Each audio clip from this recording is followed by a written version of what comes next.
Hello दोस्तों, कैसे हैं आप सब लोग। आशा करती हूँ अच्छे होंगे। हमारी आज की कहानी का नाम है सीख। सौम्या नाश्ता बनाना शुरू ही कर रही थी कि सासू माँ ने आकर बोला, सौम्या आज कुछ अच्छा सा नाश्ता बना देना। आज तुम्हारे दोनों देवर वापस हॉस्टल चले जाएंगे।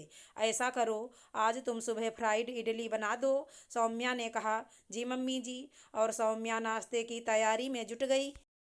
इतने में सासू माँ यहाँ वहाँ डब्बे खोल कर देखने लगीं कि कल रात का क्या बचा हुआ है। जब टिफ़िन खोला तो उन्होंने देखा कि टिफ़िन में कल रात की पूरियाँ रखी हुई थी, जो कि मंदिर के भंडारे से आई थी। उन्होंने सौम्या से कहा, अरे सौम्या देखो, इसमें 15-20 पूरियाँ बची हुई हैं, तो एक काम करना, अपने लिए नाश्ता मत बनाना। नाश्ते में तुम और मैं यहीं पूरी खा लेंगे। सौम्या चुपचाप थी और धीमी आवाज़ में बोली, जी मम्मी जी। फिर कुछ देर बाद उसकी सासू माँ बोली, सौम्या तुम आज अपने लिए रोटियां भी मत सेकना, क्योंकि पूरी इतनी जल्दी ख़त्म तो हो नहीं पाएंगी, तो तुम आज सुबह के लंच में यहीं पूरी खा लेना। सौम्या ने थोड़ा रुक कर कहा, मम्मी जी, मैं तो सिर्फ 2 ही पूरी खाती हूँ, फिर भी ये पूरियाँ तो बहुत सारी हैं। फिर सौम्या की सास ने कहा, तो ठीक है ना, तो तुम आज अपने लिए रोटी और दाल चावल कुछ भी मत बनाना। अगर तुम दाल चावल नहीं खाओगी तो तुमसे पूरी ज़्यादा खाई जाएंगी। वैसे भी यह मंदिर का प्रसाद है, इसे फेंक भी तो नहीं सकते, इसे तो खाकर ही ख़त्म करना पड़ेगा। तो सौम्या सुबह अपने लिए खाना मत बनाना, तुम यहीं खा लेना, ठीक है। सौम्या ने थोड़ा दुखी होकर कहा, जी मम्मी जी। इतना कहकर सौम्या की सास बाहर चली गईं। कुछ देर बाद नाश्ता तैयार हो गया और सभी लोग एक एक करके नाश्ता करने लगे। इतने में सौम्या के ससुर जी ने कहा, सौम्या तुम भी नाश्ता कर लो। तब सौम्या की सास बोली, अभी आप लोग नाश्ता कर लीजिए, वो बाद में कर लेगी। तब सौम्या के ससुर ने कहा, तुम तो नाश्ता कर लो, तुमको ब्लड प्रेशर की दवाइयाँ भी खानी होती हैं। 10 बज रहा है, तुमने अभी तक नाश्ता नहीं किया, तुम जल्दी नाश्ता कर लो। तब सासू माँ ने सौम्या को आवाज़ देकर कहा, सौम्या मेरा भी नाश्ता ला दो। सौम्या ने 2 पूरियाँ माइक्रोवेव में गर्म करके सासू माँ को दे दी और साथ में थोड़ी इडली भी रख दी। सासू माँ बोली कि मैं तो सिर्फ एक ही पूरी खाऊंगी, मुझे ना पूरी से बहुत गैस बनती है, प्रसाद है इसलिए मैं खा लेती हूँ, वरना नहीं खाती। सौम्या एक पूरी तुम ले जाओ, इसे तुम ही खा लेना। सौम्या पूरी वापस ले गई। कुछ देर बाद मम्मी जी की आवाज़ आई, सौम्या थोड़ा सा इडली और लाना। सौम्या थोड़ी देर बाद इडली लेकर बाहर आई और सभी को दोबारा इडली परोसने लगी। सभी लोग सौम्या की तारीफ करते नहीं थक रहे थे कि बहुत ही अच्छी इडली बनी है।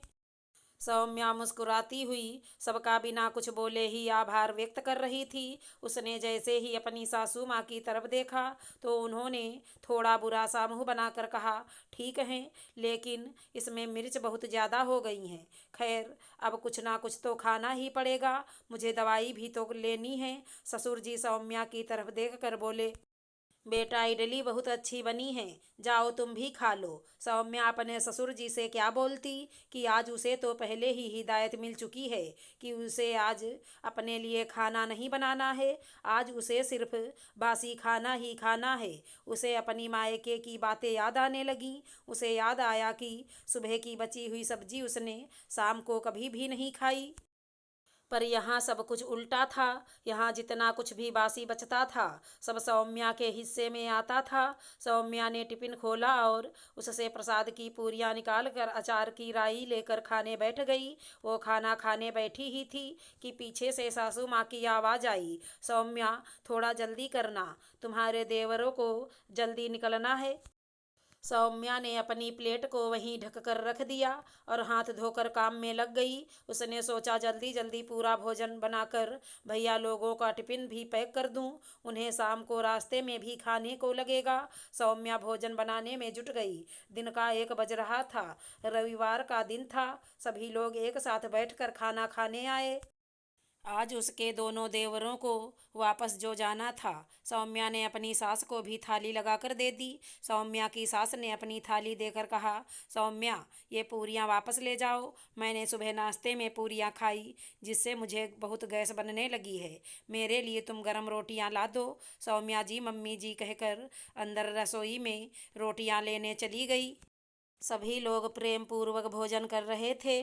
तभी सासू माँ ने जोर से चिल्ला चिल्ला कर कहा, कितनी बेकार सब्जी बनी है, बिल्कुल भी खाई नहीं जा रही है। सुनो सौम्या, थोड़ा सा दही मेरे लिए भी ला दो, मैं उसी के साथ खाना खा लूँगी। यह सब्जी तो एकदम फेंकने लायक बनी है। इतने में छोटा देवर बोला, माँ सब्जी तो बहुत अच्छी बनी है, आपको तो कुछ भी पसंद नहीं आता। सौम्या अंदर से सब सुन रही थी। तभी सौम्या को कल रात की बात याद आ गई। वो सभी के लिए दही जमा रही थी। तब सासू माँ स्पेशल हिदायत देकर गई थी कि दही सिर्फ घर के आदमियों के लिए ही जमेगा, औरतों को दही वाली वही खाने की ज़रूरत नहीं है। इतनी महंगाई बढ़ गई है, थोड़ा हिसाब से काम चलाना पड़ेगा। तो दही सिर्फ घर के आदमियों के लिए ही जमाना है। यह सुनकर सौम्या समझ गई कि यह हिदायत सिर्फ उसके लिए है, कि उसे घर में दही खाना अलाउ नहीं था। वो जानती थी कि पिछले कई सालों से वो सुनती आ रही थी कि दही, सलाद, पापड़ ये सब घर के आदमियों के लिए होते हैं। आदमी ही घर से बाहर जाकर दिमाग वाला काम करते हैं, तो ये सब हेल्दी चीज़ें सिर्फ आदमियों के लिए ही ज़रूरी होती हैं, औरतों के लिए नहीं। औरतों को तो घर में सिर्फ आराम करना होता है, उन्हें दो चार रोटियां ही तो बनानी पड़ती हैं। इसके अलावा उनको और क्या काम होता है, इन्हें इन सब की ज़रूरत नहीं। घर की औरतों को रूखा सूखा खाकर काम चलाना चाहिए, तभी गृहस्थी बनती है। ये सीख उसकी सास उसे पिछले कई सालों से देती आ रही है। सौम्या ने थोड़ा सा ही दही जमाया था। फिर मम्मी जी की आवाज़ देने पर वो दही लेकर बाहर आई। उसे डर था कि यदि बीच में किसी ने उससे और दही मांग लिया तो वो क्या करेगी, क्योंकि उसने दही सिर्फ उन्हीं लोगों के लिए जमाया था। वो भगवान से प्रार्थना करने लगी कि हे भगवान, अब किसी को दही की ज़रूरत ना पड़े, नहीं तो मैं क्या बोलूँगी कि आज दही ख़त्म हो गया, और फिर मुझे मम्मी जी की बातें सुनने को मिलेंगी कि इसके हाथों में बरकत ही नहीं है, इसके हाथ से तो सब कुछ खत्म हो जाता है। हमारे साथ ऐसा कभी नहीं हुआ। हमारी रसोई में सब कुछ पर्याप्त रहता था। जब से यह आई है तब से चीज़ें खत्म हो जाती हैं। सौम्या यह सोचकर बहुत घबराने लगी थी। जब सभी का भोजन हो गया तब सौम्या ने मन ही मन ईश्वर का धन्यवाद किया कि प्रभु, आज तो आपने मुझे मम्मी जी के तानों से बचा लिया। मुझसे आज किसी ने एक्स्ट्रा दही नहीं मांगा। सौम्या थालियां उठाकर धोने के लिए ले जा रही थी। तभी सासू माँ की नज़र सौम्या के बेटे की थाली पर पड़ी। उन्होंने देखा कि उसकी प्लेट में दही थोड़ा बहुत बच गया है, तो उन्होंने सौम्या से कहा कि सौम्या, आरव की थाली में थोड़ा सा दही बच गया है, उसे फेंकना नहीं पाप लगता है, उसे तुम खा लेना। और राजीव की थाली में भी थोड़ी बहुत सब्जी बच गई है, वो भी तुम खा लेना। इतना कहकर सौम्या की सास बाहर चली गईं। कुछ देर बाद दोनों देवर तारीफ करते हुए बोले, भाभी, आपके हाथों में तो जादू है, जादू। आप बहुत ही अच्छा भोजन बनाती हैं।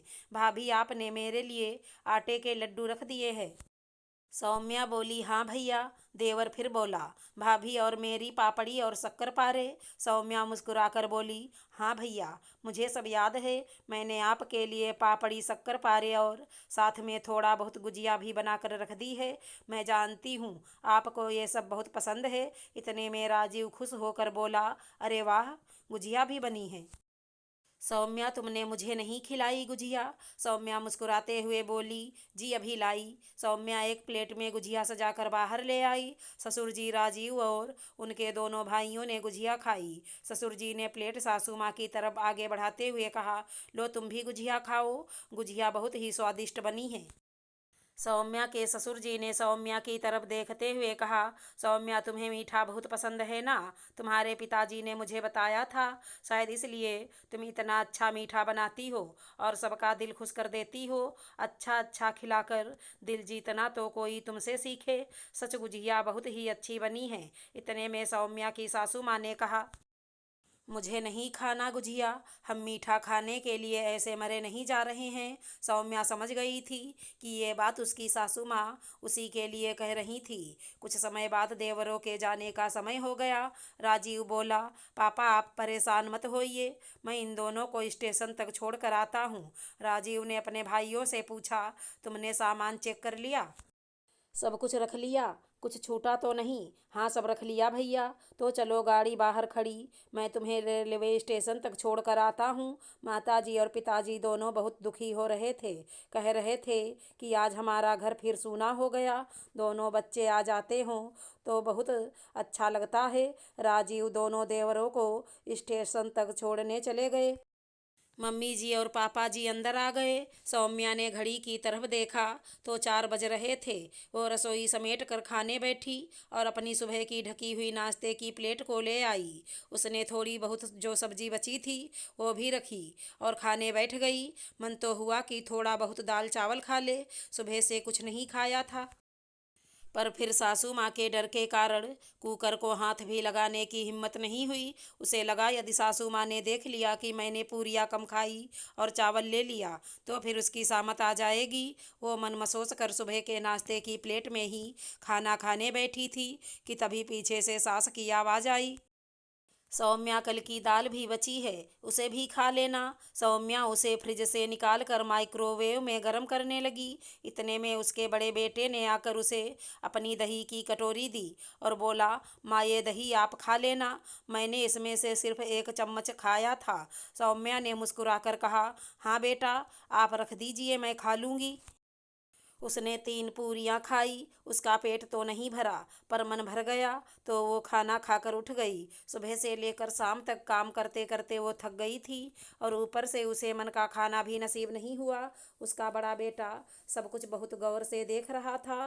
थोड़ी देर बाद उससे रहा नहीं गया तो वापस आकर बोला, माँ तुम सबको इतना अच्छा अच्छा खाना बनाकर खिलाती हो, मैं तुम्हें हर रोज़ देखता हूँ, तुम अपनी थाली में कुछ ना कुछ बासी रख लेती हो, तुम नया बना हुआ भोजन क्यों नहीं रखती हो? सौम्या ने उसके सिर पर हाथ फेरते हुए कहा, बेटा ये अन्न देवता हैं, इन्हें फेंक भी तो नहीं सकती। उसके बड़े बेटे ने बोला, तो क्या अन्न देवता सिर्फ आपके लिए हैं, बाकी घर के किसी सदस्य के लिए नहीं? मैंने आज जानबूझकर दही नहीं खाया था।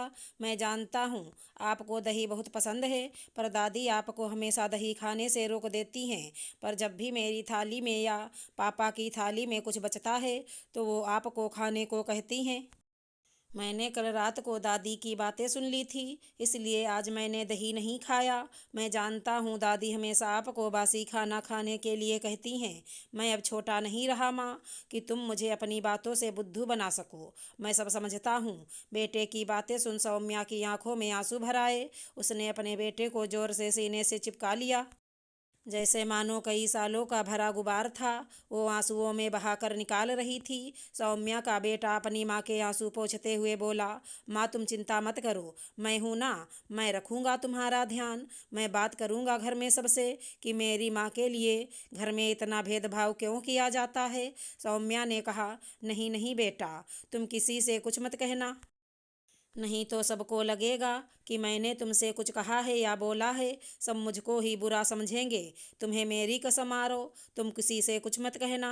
तुम जाओ अपने कमरे में, मैं आती हूँ, और सोना को भी साथ लेकर जाना, मैं 10 मिनट में आती हूँ। सौम्या ने आरव के चेहरे को चूमा और जाने को कहा। इतने में पीछे से सासू माँ आई, जो इतनी देर से माँ बेटे की बातें सुन रही थी। उन्होंने आकर सौम्या से हाथ जोड़कर माफ़ी मांगने लगीं, बहू मुझे माफ़ कर दो, आज मेरे पोते ने मेरी आंखें खोल दी, मैंने तुम्हारे साथ बहुत गलत किया, आगे से ऐसा कभी नहीं करूँगी।